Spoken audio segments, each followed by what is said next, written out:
Hey, it's Mark Lanier with your video thought for the day. So I'm in Colorado, and we had some family come in the other night, and we had a professional driver fella bring them from the airport in Montrose, which is about an hour and a half away. And so he drove and he tried to drive them up the driveway, and he slid off the driveway into an embankment, and he couldn't get the vehicle up the driveway. So we grabbed everybody and we all got out, got them out of the car, and got the luggage out and did it manually. But he was stuck. We tried to let him come into the house and all the rest, but no, it's a professional service. They had to call a wrecker and get him unstuck. And I'm reminded of that story because here, as we end this week getting ready for New Year's, I've been talking about New Year's resolutions. And just as sure as we make them, we're going to wind up failing in some of them. It happens to me routinely. I'm a regular at failure in so many ways.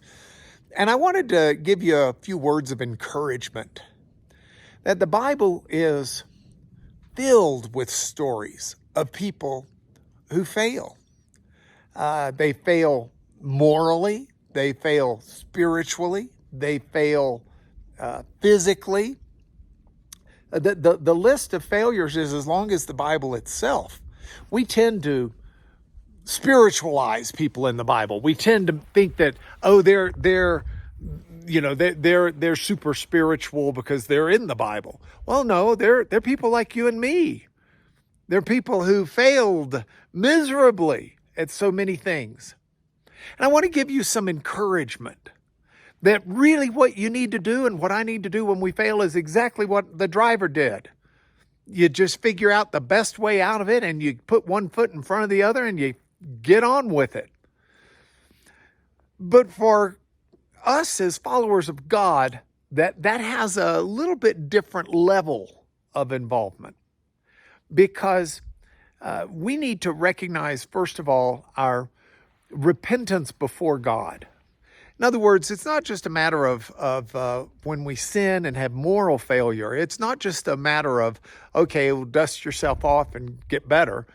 There is a need to express and experience regret, to let God know that your heart's in a different place, or if your heart isn't, you want it to be in a different place. And so you see, for example, when David had at least been accessory to murder, premeditated murder, and certainly adultery, and when David realized the magnitude of his sin, he wrote what we call Psalm 51, which is a repentant psalm asking God to have mercy on him. Go read the psalm. It's very powerful. But it was David dusting himself off, repenting before God, and trying to do better. That's not just the only example. Look at someone like Paul. The Apostle Paul was also an accessory to murder, in a sense, the stoning of Stephen. He was a persecutor of Christians, and yet when he had his turnaround and realized the error of his ways, he didn't just fold up his tent. He's a tent maker. There's kind of a joke there, I'm sure. He didn't just fold up his tent and go home. He repented, and he set himself on a course. In fact, he said to the Philippians, forgetting what lies behind, having already repented of it, forgetting what lies behind, I press on toward the goal of the upward call of God. And so that's what we need to do.